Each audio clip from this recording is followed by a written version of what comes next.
Good morning, students. Now in last lecture we have seen exercise number 6. Now today we discuss exercise number 7. That is on page number 266 in your textbook. Now first of all we read the example. Now here in this example, first they have given adjustment and after adjustment they have given what? Balance sheet. So there is no problem. आपको कोई tension लेना नहीं है. इसमें सिर्फ क्या change किया है, हर एक एग्जाम्पल में आज तक हमको पहले क्या दिया था? बैलेंस शीट, और बैलेंस शीट के बाद एडजस्टमेंट. इसमें इन्होंने क्या किया, पहले एडजस्टमेंट दिए और उसके बाद बैलेंस शीट दी है. बराबर. So I will read the example, you have to also read with me. आपको भी अपनी टेक्स्ट बुक में रीड करना है ना. पहले देखिए हमको क्या इंफॉर्मेशन दिया है. So Vijay, Lakshmi and Siddhi are the partners in profit and loss in the ratio of 5:3:2. So these are old ratio 5:3:2. Now Siddhi retired. अब रिटायर्ड कौन होता है? Siddhi. On 1st April 2016 and terms of retirement are as under. हमको adjustment के दिए हैं कि retirement time में कौन कौन से एडजस्टमेंट है वो, है ना. तो इसमें सबसे पहले क्या दिया है? New profit loss ratio of Vijay Lakshmi 2:3. यानी जो पार्टनर्स है विजय एंड लक्ष्मी, उनका न्यू रेशियो हमको दिया है 2:3. तो इसका मतलब ये हुआ, आपको जब न्यू रेशियो दिया है तो आपको गेन रेशियो फाइंड करना है. गेन रेशियो फाइंड करना है किसके लिए? जो पार्टनर्स रिटायर होता है उसको गुडविल में शेयर देने के लिए. उसका सेकंड एजमा को दिया है goodwill of the firm is valued at ₹60,000. देखो, goodwill of the firm is valued at ₹60,000. This what new value of goodwill. इसमें हमें जो रिटायर होता है पार्टनर सिद्धि, उसको शेयर देना है वो, और वो share remaining partners gain ratio में दोगे. इसके लिए हमें न्यू रेशियो दिया है तो आपको गेन रेशियो भी फाइंड करना है. ये सब बाद में देखेंगे जब हम पार्टनर्स कैपिटल अकाउंट बनाएंगे तब. नाउ इसके बाद जो भी एडजस्टमेंट है वो सब किसके लिए है? Third, fourth and fifth. Adjustment third, fourth and fifth, this are for revolution account.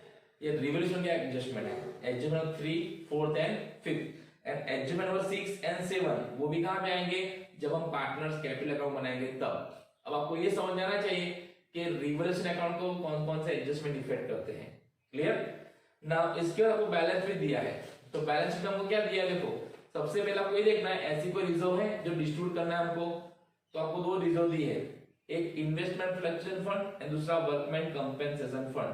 अब मैंने आपको ये समझाया था कि जब भी इन्वेस्टमेंट फ्लक्चुएशन फंड दिया होता है तो आपको ये देखना है कोई इन्वेस्टमेंट है और उसमें कोई लॉस है, लॉस की अमाउंट माइनस करने के बाद अगर कोई फंड बचता है तो ही पार्टनर्स के अंदर डिस्ट्रीब्यूट करना, अदरवाइज नहीं. हम बाद में देखेंगे. इसके बाद वर्कमैन कंपेंसेशन है, तो उसमें भी आपको ये देखना है उसमें कोई क्लेम है. अगर क्लेम है तो उसकी अमाउंट माइनस करने के बाद जो अमाउंट बचेगी वो पार्टनर्स के अंदर डिस्ट्रीब्यूट करेंगे. वो भी हम बाद में देखेंगे जब पार्टनर्स कैपिटल अकाउंट देखेंगे तब. Now asset side, asset side there is nothing. Asset side ऐसा कोई अकाउंट्स नहीं जो हम पार्टनर्स के अंदर डिस्ट्रीब्यूट करेंगे. गुडविल भी नहीं है, एडवर्टाइजमेंट कैंपेन एक्सपेंडिचर भी नहीं है, and research and development expense भी नहीं है. Clear. So first of all we prepare what? Revolution account. Now in revolution account, adjustment number 3rd, what is given? Market value of investment is ₹40,000 and Siddhi will take over investment is this value. यानी जो हमारे market value है जो investment की वो कितनी हो गई? 40,000 हो गई है. तो आपको सेम टाइम ये भी देखना है कि हमारी ओल्ड बैलेंस शीट में आपको इन्वेस्टमेंट कौन सी प्राइस से दी है. तो आपकी ओल्ड बैलेंस शीट में इन्वेस्टमेंट आपको कौन सी प्राइस से दी है? 60,000. और उसकी वैल्यू कितनी हो गई? 40,000. बराबर. इसका मतलब क्या हुआ? 20,000 को लॉस हुआ है. क्लियर. अभी जो लॉस हुआ है 20,000 उसको हम कहां एडजस्ट करेंगे? अगर हमारे पास इन्वेस्टमेंट फ्लक्चुएशन फंड है तो हमारे पास हमें फंड है लेकिन कितना है? 15,000. अब जब लॉस की अमाउंट फंड की अमाउंट से ज्यादा होती है, लॉस 20,000 है और फंड 15,000 है, तो फंड जितना कम पड़ता है वो हमारा क्या है? लॉस. और उस अमाउंट से हमें रिवोल्यूशन अकाउंट क्या करना है? डेबिट करना है. तो यहाँ पे रिवोल्यूशन अकाउंट डेबिट कितना होगा? टू इन्वेस्टमेंट में 5,000. टू डेबिट समझ में आया. हमें 20,000 लॉस जाता है और 20,000 के सामने हमारे पास रिजर्व कितनी है? 15,000 है. जब लॉस से कम हो रिजर्व की अमाउंट, तो जितनी कम होती है उतनी अमाउंट से रिवोल्यूशन अकाउंट क्या करना है? डेबिट करना है. तो इन्वेस्टमेंट क्या करना है? 5,000.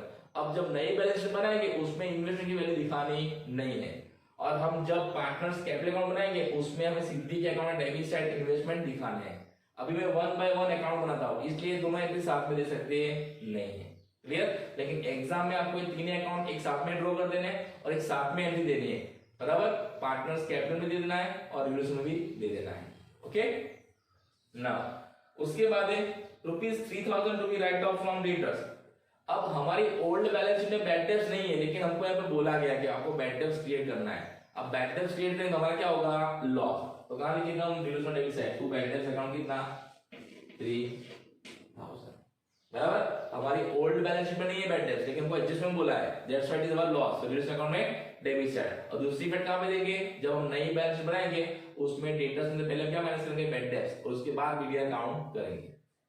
अब यहाँ पे क्या बोला है, and 5% bad debt reserve is to be maintain, और 5% क्या करना है, बैड डेट रिजर्व मेंटेन करना है। तो आपको बैड डेट रिजर्व दिया है ऑलरेडी, देखो, लेकिन अब कितना करना है, 5%। आपको काउंट करना पड़ेगा कितना आएगा 5% के हिसाब से।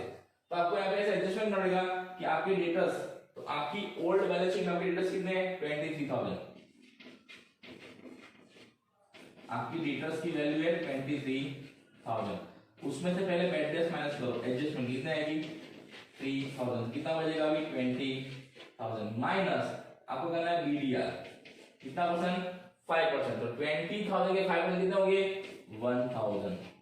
तो बाहर कितना आएगा बैलेंस शीट में, आप ये 19,000, यानी नई बैड डेट जो कितनी अपनी है 1,000, लेकिन पुरानी जो है ओल्ड बैलेंस में जो कितनी है आपके पास 4,000। तो मैंने आपको समझाया था, जब new bad debt reserve is less than old one, उस टाइम में क्या होता है, प्रॉफिट होता है।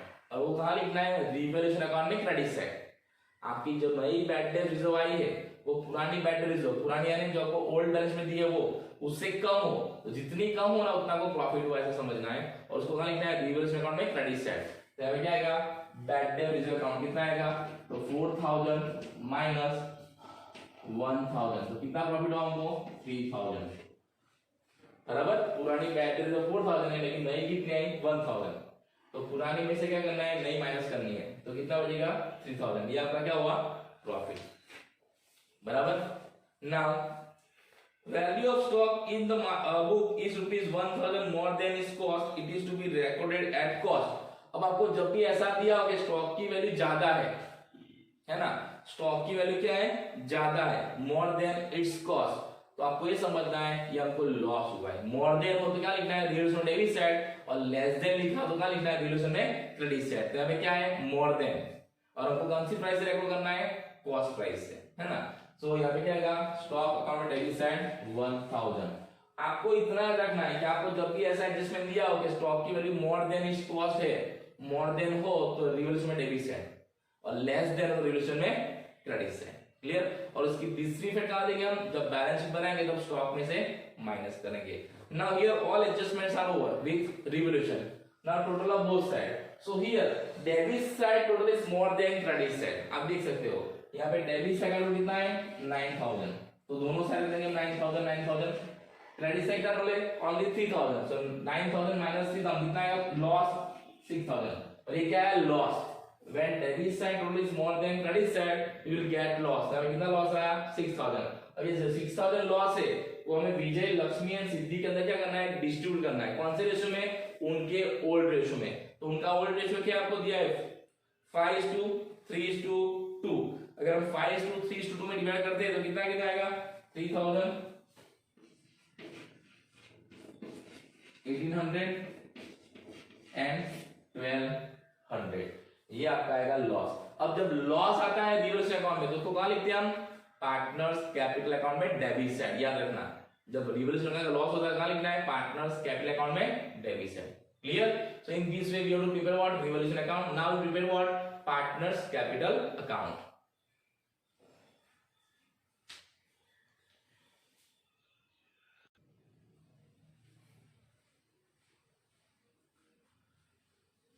Now partners capital account. So as per rule, first of all we have to note down all partners capital. So what is their capital?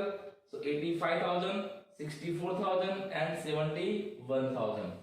So here 85,000, then 64,000 and 71,000.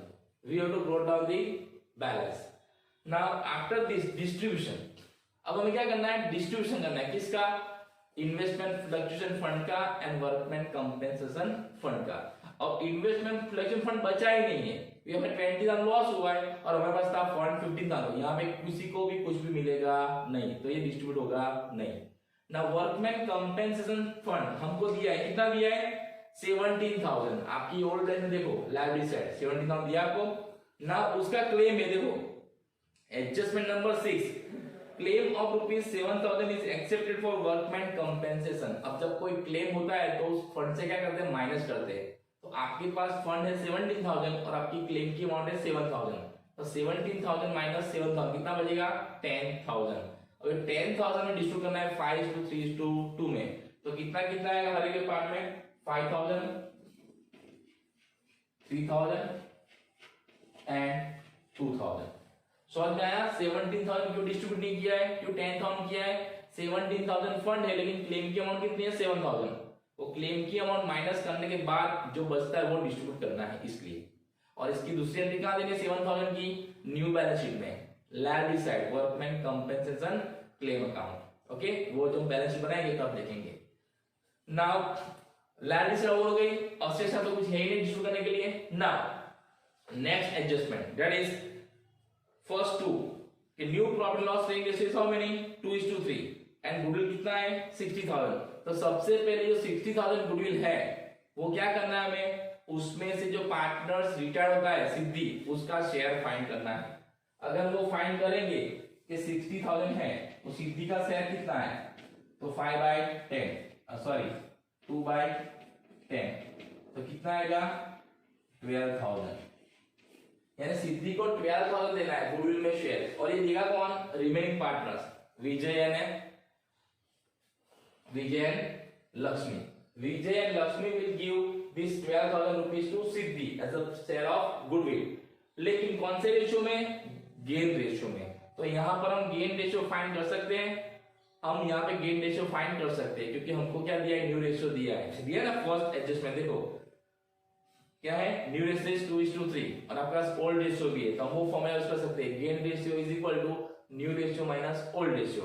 अगर आप इस तरह से फाइंड करोगे, अगर आप इस तरह से गेन रेशियो फाइंड करोगे तो इसमें जो विजय है तो विजय का आएगा -1/10। क्या आंसर आएगा -1/10।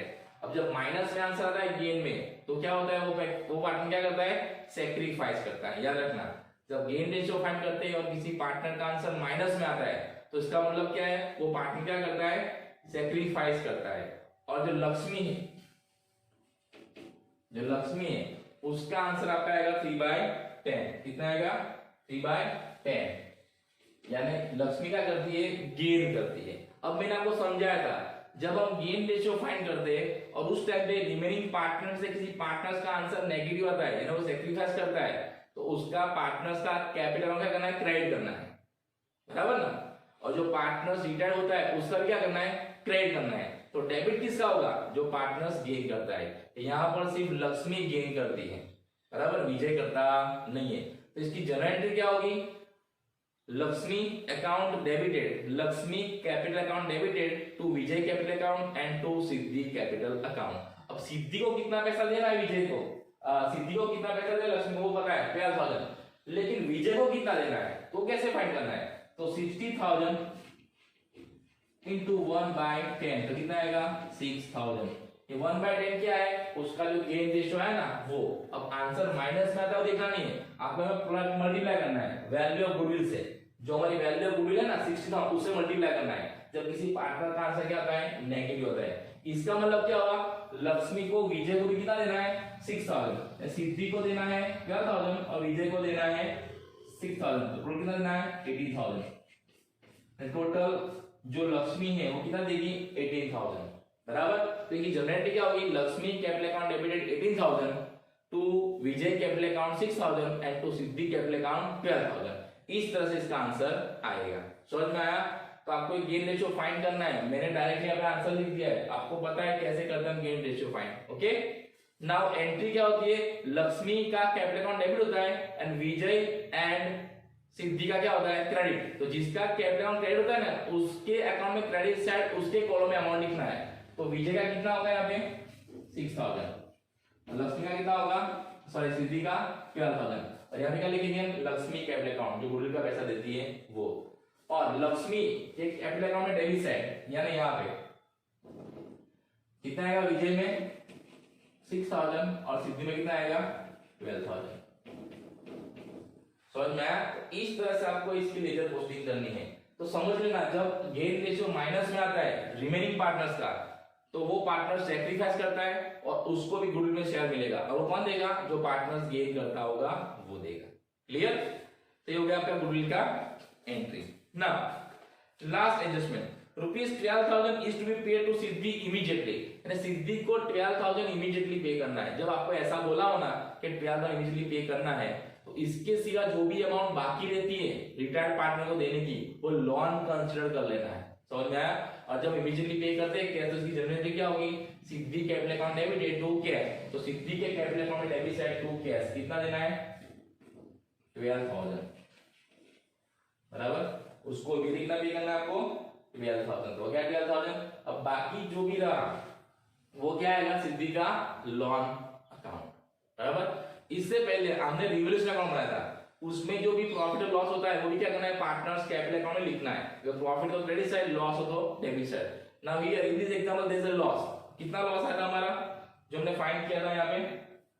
तो जो भी लॉस था हमको यहाँ पे लिख देना है रिवोल्यूशन अकाउंट में, जो हमने फाइंड किया था लास्ट एग्जांपल में। बराबर, 3,000, 1,800 एंड 1,200। बराबर, 3,000, 1,800 एंड 1,200। ये जो लॉस आया रिवोल्यूशन वो लिखना है। जब लॉस होता है तो लिखना है पार्टनर्स कैपिटल में डेबिट साइड। अब हमें दो चीज फाइंड करनी है, एक जो रिटायर होता है पार्टनर्स उसका लोन अकाउंट, और जो बाकी रहते पार्टनर्स का बैलेंस। बराबर, तो सबसे पहले हम फाइंड करेंगे रिटायर पार्टनर का लोन अमाउंट। तो आपको पहले क्रेडिट साइड रोल करना है और उसको क्या करना है? फिर डेबिट साइड नोट डाउन करना है। अगर हम क्रेडिट साइड रोल करते हैं सिद्धि का, तो कितना आएगा? तो इसका टोटल आएगा 97,000। कितना आएगा आपका? 97,000। 73, 75, 85, कितना आएगा? 85, और उसको भी कहां लिखेंगे हम? Debit side 85। समझ में आया? 71,000 प्लस 2,000 73,000, 73,000 प्लस 12,000, तो कितना है? 85,000। अब इस 85,000 में से हम क्या करेंगे? ये 12,000 एंड 1,200 माइनस करेंगे। तो 12,000 एंड 1,200 माइनस करते हैं यहाँ पे, तो उसका आंसर कितना आएगा आपका? तो 85,000 माइनस 12,000, 13,200। तो इसका आंसर आएगा आपका 31,800, है ना? आपको क्या करना है? इस 85,000 में से ये 12,000 एंड 1,200 क्या करना है? माइनस करना है। Okay,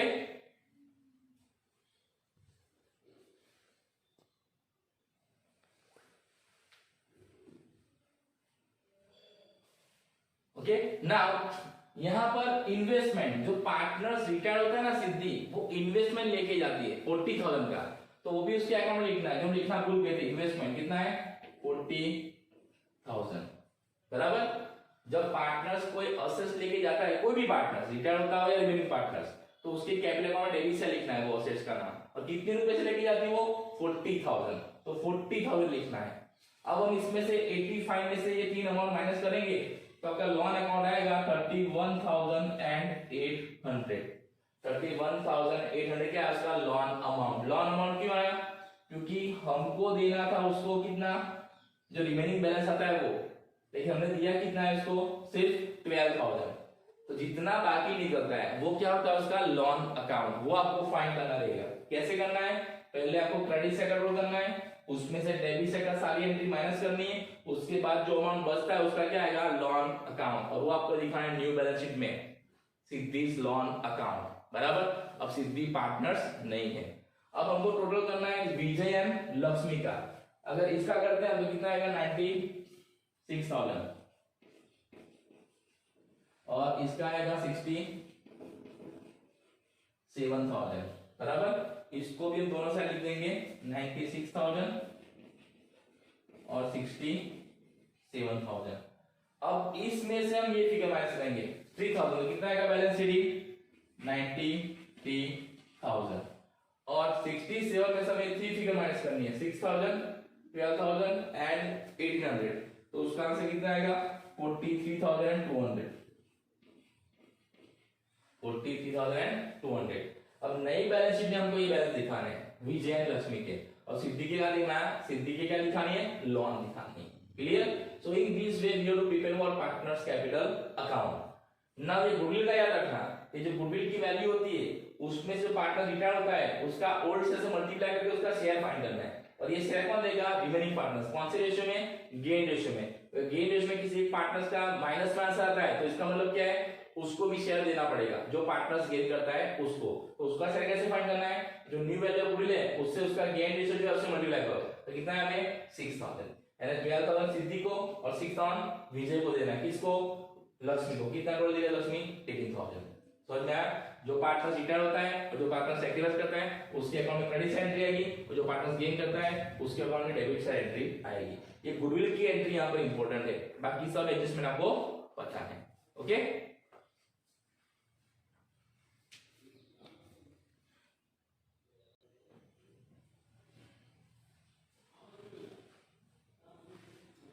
now balance sheet. Now first of all we have to give heading balance sheet as on 1st April 2016 after retirement, and after that we have to write down what capital account balance. Now here there are two partners Vijay and Lakshmi, और उनका जो balance हमने find किया था last partners capital account में, वो balance आपको यहाँ पे नोट डाउन करना है। तो कितना कितना आएगा आपका, so 93,000 and 47,200, बराबर। अब इन दोनों का अगर हम टोटल करते हैं तो बाहर कितना आएगा आपका 1,40,200, 1,40,200 जो आपको पता है, ये हर एक एग्जाम्पल में आपको करना है। क्लियर? उसके बाद आपकी जो ओल्ड बैलेंस में जो रिजर्व थी, investment fluctuation fund and workman compensation, वो दोनों यहाँ पे दिखाने नहीं है, बराबर। वो हमने क्या कर दिया, पार्टनर्स के अंदर डिस्ट्रीब्यूट कर दिया है। उसके बाद जो क्रेडिटर्स एंड प्रोविडेंट फंड, उसमें कभी कोई एडजस्टमेंट होता नहीं है, वो आपको एज इट इज लिख देना है। तो आपका क्रेडिटर्स कितने हैं 56,000, और आपकी प्रोविडेंट फंड कितनी थी 42,000, वो लिख देना है, बराबर। उसके बाद सिर्विस लॉन, जो पार्टनर्स रिटायर होता है उसका जो लॉन अमाउंट है वो आपको यहाँ पे लिखना है। वो कितना है आपका लॉन अमाउंट 31,800, तो यहाँ पे 31,800। उसके बाद आएगा वर्कमैन कंपेंसेशन क्लेम अकाउंट, वो कितना आएगा 7,000, जो वर्कर्स ने हमें क्लेम किया था वो 7,000 आपको यहाँ पे लिखना है।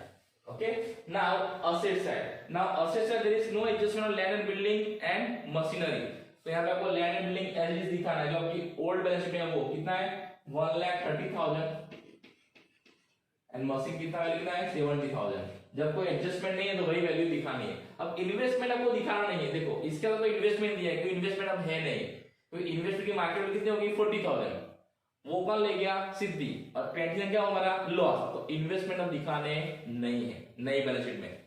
उसके बाद आपका रहा स्टॉक, तो स्टॉक की वैल्यू क्या होगी 1000 रिड्यूस हो गई है, तो आपकी ओल्ड वैल्यू कितनी है 35,000, उसमें से 1000 माइनस करो तो बाहर कितना आएगा 34,000। आपको कितना दिखा है स्टॉक की वैल्यू 34,000।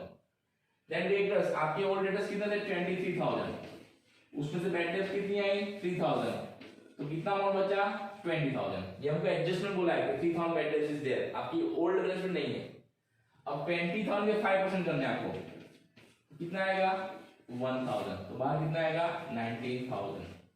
समझ में आया? ये 20,000 जो है ना उसका 5% करना है। ये बीडीआर कहां पे काउंट होती है, after deducting bad debts from the debtors, debtors में से बैड डेट्स माइनस करने के बाद जो हमारा था उसके ऊपर बीडीआर काउंट होती है। 20,000 के 5% कितना आएगा 1,000, तो आपके डेटर्स कितना हो गया 19,000। उसके बाद कैश, तो कैश का बैलेंस कितना था आपका ओल्ड बैलेंस 36,000।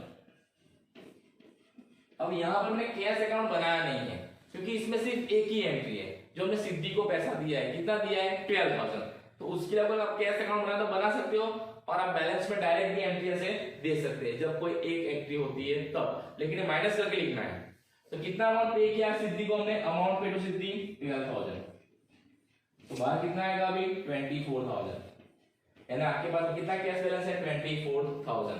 अगर इसका हम अकाउंट बना दे तो ये कहां पे लिखते हैं debit side to balance brought down, ये कहां लिखते हैं credit side by this capital account, तो बैलेंस कितना आता है 24000, तो आप ऐसे भी यहां पे डायरेक्टली लिख सकते हो। क्लियर?